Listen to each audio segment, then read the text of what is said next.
নমস্কাৰ প্ৰিয় দৰ্শকসকল, অসমীয়া বাৰ্ষিক ৰাশিফলৰ শিতানলৈ সকলোকে স্বাগতম জনাইছোঁ। এইবাৰ অসমীয়া নৱবৰ্ষটো অৰ্থাৎ ইংৰাজীৰ 2025-26 বৰ্ষটো আপোনাৰ বাবে কেনেদৰে অতিবাহিত হ'ব সেই বিষয়ে আজিৰ ভিডিঅ'ত আপোনালোকে জানিব পাৰিব। যিহেতু এইবাৰ অসমীয়া নৱবৰ্ষৰ ভিতৰতে গুৰু বৃহস্পতি গ্ৰহই বছৰটোৰ ভিতৰত দুবাৰকৈ ৰাশি পৰিৱৰ্তন কৰিব। সাধাৰণতে বৃহস্পতি গ্ৰহই বছৰত এবাৰকৈ ৰাশি পৰিৱৰ্তন কৰে, কিন্তু এইবাৰ বিশেষ এক শুভ সংযোগৰ বাবেই গুৰু বৃহস্পতি গ্ৰহই দুবাৰ ৰাশি পৰিৱৰ্তন কৰিব। গতিকে সেই পৰিৱৰ্তনে কি ফলাফল আপোনাক দিব সেই বিষয়ে আজিৰ ভিডিঅ'ত আপোনালোকে জানিব পাৰিব। অৱশ্যে প্ৰথম পৰিৱৰ্তন হ'ব 15 মে'ত আৰু দ্বিতীয় পৰিৱৰ্তন হ'ব 19 অক্টোবৰত। অৱশ্যে 19 অক্টোবৰত বৃহস্পতি গ্ৰহ প্ৰায় 12 বছৰৰ মূৰত পূৰ্ণ বলি অৱস্থাত অৰ্থাৎ উচ্চ অৱস্থাত কৰ্কট ৰাশিত প্ৰৱেশ কৰিব। গতিকে যেতিয়া গ্ৰহসমূহ উচ্চ অৱস্থালৈ গমন কৰে তেতিয়া গ্ৰহসমূহৰ বলাবল আৰু দুগুণ বৃদ্ধি পাব ধৰে। গতিকে এইবাৰ এই বছৰটোত গুৰু বৃহস্পতিৰ বলাবল যথেষ্ট বৃদ্ধি পাব। গতিকে ৰাশিচক্ৰত এক বিশেষ শুভ পৰিৱৰ্তনো আহিব। গতিকে আপোনাৰ বাবে কি ফলাফল লাভ কৰিব আজি আপোনালোকে জানিব পাৰিব। আজি অৱশ্যে আমি মীন ৰাশিৰ ব্যক্তিসকলৰ এইবাৰ অসমীয়া নৱবৰ্ষটোৰ কি ভাল খবৰ লৈ আনিব সেই বিষয়ে ভিডিঅ'টোৰ মাজত আপোনালোকক জনাম। গতিকে যদি আপোনাৰ মীন ৰাশি তেতিয়াহ'লে ভিডিঅ'টো শেষলৈকে চাই থাকিব, আৰু যদি আজি প্ৰথমবাৰৰ বাবে এই চেনেলটোলৈ আহিছে তেতিয়াহ'লে চেনেলটো ছাবস্ক্ৰাইব কৰি কমেণ্ট বক্সত ওম নমঃ শিৱায় লিখিবলৈ একেবাৰে নাপাহৰিব। গতিকে আহক আজি ভিডিঅ'টো প্ৰথমতে আৰম্ভ কৰোঁ। এইবছৰ অসমীয়া নৱবৰ্ষত মীন ৰাশিৰ ব্যক্তিসকলৰ বাবে গুৰু বৃহস্পতি বিশেষ শুভ স্থানত প্ৰৱেশ কৰিব। যোৱা বছৰৰ তুলনাত এই বছৰত প্ৰথমতে 15 মে'ত চতুৰ্থ স্থানত প্ৰৱেশ কৰিব, যাৰ বাবে আপোনাৰ ঘৰত বিভিন্ন প্ৰকাৰৰ সুখ সমৃদ্ধি বৃদ্ধি পাব। আপোনাৰ বন্ধুত্ব বৃদ্ধিৰ যোগ এই বছৰত প্ৰবল দেখা পোৱা গৈছে, কাৰণ বন্ধু স্থান এই বছৰ আপোনাৰ বাবে অতি শুভদায়ক হৈ পৰিব। গতিকে বন্ধুৰ পৰা সহায় সহযোগিতা উপদেশ আপুনি এই বছৰত লাভ কৰিব। ঘৰত সম্পত্তি বৃদ্ধিৰ বিশেষ যোগ দেখা পোৱা গৈছে। লগতে চতুৰ্থৰ পৰা গুৰু বৃহস্পতিৰ পূৰ্ণ দৃষ্টি আপোনাৰ কৰ্মস্থানত থাকিব, যাৰ বাবে আপোনাৰ ঘৰৰ কাৰোবাৰ কৰ্মত উন্নতিৰ প্ৰবল যোগ দেখা পোৱা গৈছে।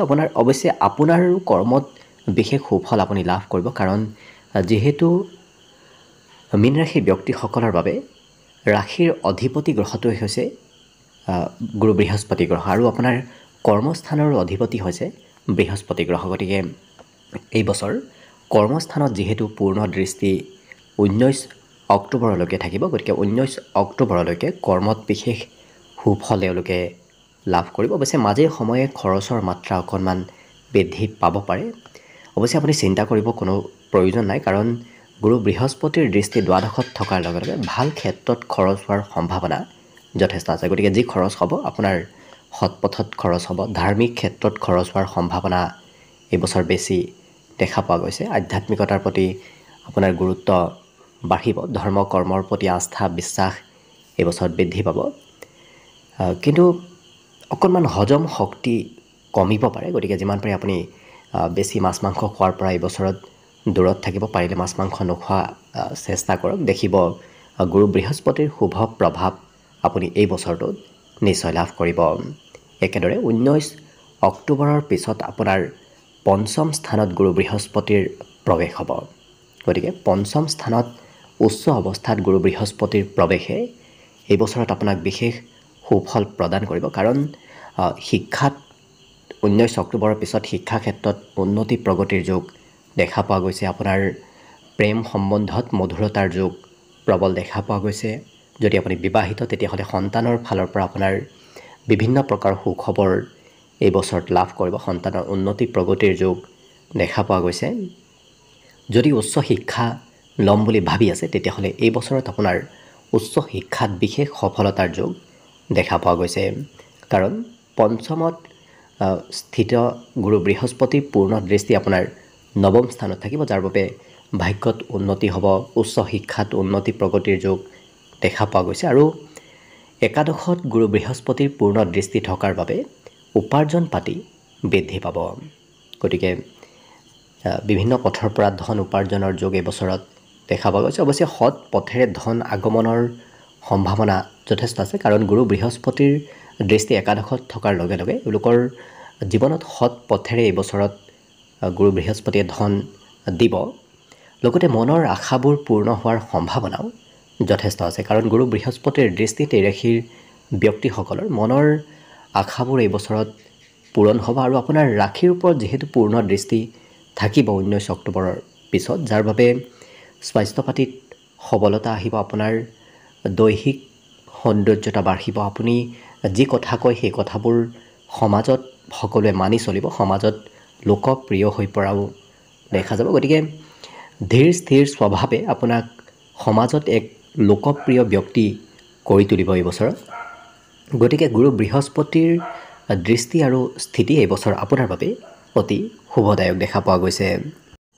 আৰু এইবাৰ 29 মাৰ্চত শনিদেৱ যিহেতু আপোনাৰ ৰাশিত প্ৰৱেশ কৰিব, যিহেতু শনিদেৱ এটা ৰাশিত 2 বছৰ প্ৰায় 6 মাহ থাকে, গতিকে এই বছৰ আপোনাৰ ৰাশিত শনিদেৱৰ প্ৰৱেশে আপোনাক ধৈৰ্যৰ কিছু প্ৰয়োজন কৰি তুলিব, কাৰণ শনিদেৱে আপোনাক ধৈৰ্যৰ পৰীক্ষা ল'ব। গতিকে যিমান আপুনি পৰীক্ষাত উত্তীৰ্ণ হ'ব, সিমানেই আপুনি শনিদেৱৰ শুভ দৃষ্টি লাভ কৰিব। কিন্তু ধৈৰ্যৰ পৰিমাণ হেৰুৱালে এই বছৰত আপোনাৰ অকণমান কষ্ট হ'ব পাৰে। গতিকে শনিদেৱ হৈছে ন্যায়ৰ কাৰক গ্ৰহ। আপুনি যদি সৎ পথত থাকি কাম কৰে, তেতিয়াহ'লে দেখিব আপোনাক শনিদেৱৰ কোনো ধৰণৰ অশুভ প্ৰভাৱ আপোনাৰ ওপৰত নপৰে, বৰঞ্চ আপুনি শুভ প্ৰভাৱহে লাভ কৰিব। অৱশ্যে শনিদেৱ আপোনাৰ ৰাশিত স্থিতি হোৱাৰ লগে লগে আপোনাৰ কাম বনত অকণমান পলম হ'ব পাৰে।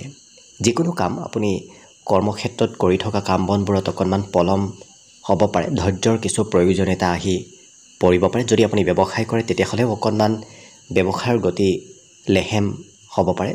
আৰু যিহেতু সপ্তমত পূৰ্ণ দৃষ্টি থাকিব, যাৰ বাবে বিবাহত অকণমান পলম হোৱাৰ সম্ভাৱনা দেখা পোৱা গৈছে, যাৰ বাবে শনিদেৱৰ প্ৰতিকাৰ আপুনি মাজে সময়ে কৰিব লাগিব, কাৰণ শনিদেৱৰ প্ৰতিকাৰে আপোনাক বিশেষ সুফল প্ৰদান কৰিব। বিশেষভাৱে আপুনি প্ৰতি শনিবাৰে হনুমান চালিচা পাঠ কৰাৰ চেষ্টা কৰিব। দেখিব শনিজনিত পীড়াৰ পৰা আপুনি যথেষ্ট মুক্তি নিশ্চয় লাভ কৰিব পাৰিব।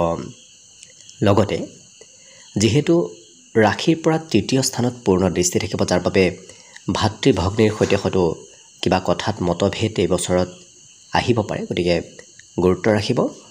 একমাত্ৰ ধৈৰ্যই এই বছৰত আপোনাক সুফল প্ৰদান কৰিব। গতিকে শনিদেৱৰ শুভ কৃপা পাবৰ বাবে আপুনি ধৈৰ্য ধৰাৰ প্ৰয়োজন আছে। আৰু 18 মে'ত যিহেতু ৰাহু আপোনাৰ দ্বাদশত প্ৰৱেশ কৰিব, যাৰ বাবে ৰাহুৰ দ্বাদশত প্ৰৱেশে খৰচৰ মাত্ৰা অকণমান বঢ়াব, কাৰণ কৰিব নলগীয়া ঠাইতো হয়তো আপুনি আকস্মিকভাৱে এই বছৰত খৰচ কৰিবলগীয়া হ'ব পাৰে 18 মে'ৰ পিছত। গতিকে খৰচত নিয়ন্ত্ৰণ কৰাৰ প্ৰয়োজন আছে। আৰু ৰাহুৰ দৃষ্টি আপোনাৰ পঞ্চমত থকাৰ বাবে হয়তো মাজে সময়ে শিক্ষাত ধৈৰ্যৰ পৰিমাণ কমিব পাৰে। কিন্তু গুৰু বৃহস্পতিৰ স্থিতিয়ে আপোনাৰ সেই অশুভ প্ৰভাৱ যথেষ্ট নোহোৱা কৰিব, কিন্তু তথাপি ৰাহুৰ দৃষ্টিয়ে মাজে সময়ে যেতিয়াই চন্দ্ৰ ৰাহুৰ নক্ষত্ৰত প্ৰৱেশ কৰিব, তেতিয়াই অকণমান পঢ়াত হয়তো মাজে সময়ে ধৈৰ্যৰ পৰিমাণ কমিব পাৰে। বিবাহত অকণমান পলম হোৱাৰ সম্ভাৱনাও দেখা পোৱা গৈছে, কাৰণ ৰাহুৰ দৃষ্টিও সপ্তমত এই বছৰ থাকিব, যাৰ বাবে অকণমান কিছু বৈবাহিক সম্বন্ধতো মতভেদ আহিব পাৰে। গতিকে গুৰুত্ব ৰাখিব। শিক্ষা আৰু উচ্চ শিক্ষা এই দুয়োটা ক্ষেত্ৰত ৰাহুৰ দৃষ্টিয়ে অকণমান দুয়োটা ক্ষেত্ৰত হয়তো ধৈৰ্যৰ পৰিমাণ কমাব পাৰে। তথাপি গুৰু বৃহস্পতিয়ে সেই অশুভ প্ৰভাৱবোৰ যথেষ্ট উপশম কৰিবলৈ চেষ্টা কৰিব, যাৰ বাবে গুৰুৰ কৃপাত আপোনাৰ অশুভ প্ৰভাৱসমূহ যথেষ্ট নোহোৱা হ'ব। একেদৰে 18 মে'ত কেতু আপোনাৰ ষষ্ঠত প্ৰৱেশ কৰিব, যাৰ বাবে মাজে সময়ে পেটৰ বিষ, মূৰৰ বিষ যেন অনুভৱ হ'ব পাৰে, কিন্তু বৰ বিশেষ প্ৰব্লেম নাহে, কাৰণ কেতুই আপোনাক ভ্ৰমত কিছু পেলাব পাৰে, যাৰ বাবে আপুনি হয়তো ৰোগ যেন অনুভৱ কৰিব, কিন্তু সেই ৰোগ প্ৰকৃত ৰোগ নহয়, আপোনাক অকণমান ভ্ৰমিত কৰিব পাৰে। গতিকে বৰ বিশেষ চিন্তা কৰাৰো প্ৰয়োজন নাই। আপুনি যদি চিন্তা কৰে, তেতিয়াহ'লেহে আপোনাৰ সমস্যা দেখা দিব পাৰে। যদি আপুনি চিন্তা নকৰে, খুব আত্মবিশ্বাসেৰে থাকে, তেতিয়া দেখিব আপোনাৰ সেই ৰোগ ব্যাধিয়েও আপোনাক কোনো ক্ষতি কৰিব নোৱাৰে।